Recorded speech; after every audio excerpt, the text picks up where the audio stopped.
జగిత్యాల జిల్లా కొండగట్టు ఆలయంలో ముక్కోటి ఏకాదశి వేడుకలు ఘనంగా జరుగుతున్నాయి. ఆంజనేయ స్వామిని పూలతో అలంకరించి ప్రత్యేక పూజలు చేశారు అర్చకులు. తెల్లవారుజామునే వేల సంఖ్యలో భక్తులు తరలివచ్చారు. భక్తులతో పాటు జిల్లా కలెక్టర్ సత్యప్రసాద్, ఆర్డీఓ మధుసూదన్ దంపతులు ఉత్తర ద్వారం నుంచి స్వామివారిని దర్శించుకున్నారు.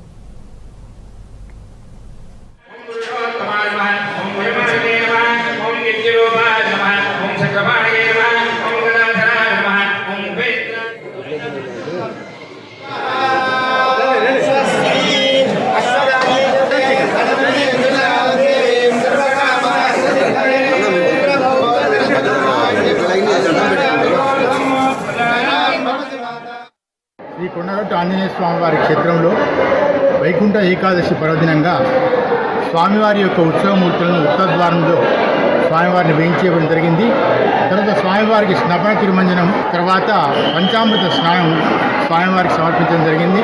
దేవస్థానం తరఫున పట్టు వస్త్రాలు, తర్వాత స్వామివారికి పంచభక్ష పరిమాణాలతో స్వామివారికి నివేదన చేయడం జరిగింది. ఇప్పుడు 9 గంటల వరకు పరిమాణాలు వేయించేసి ఉంటారు.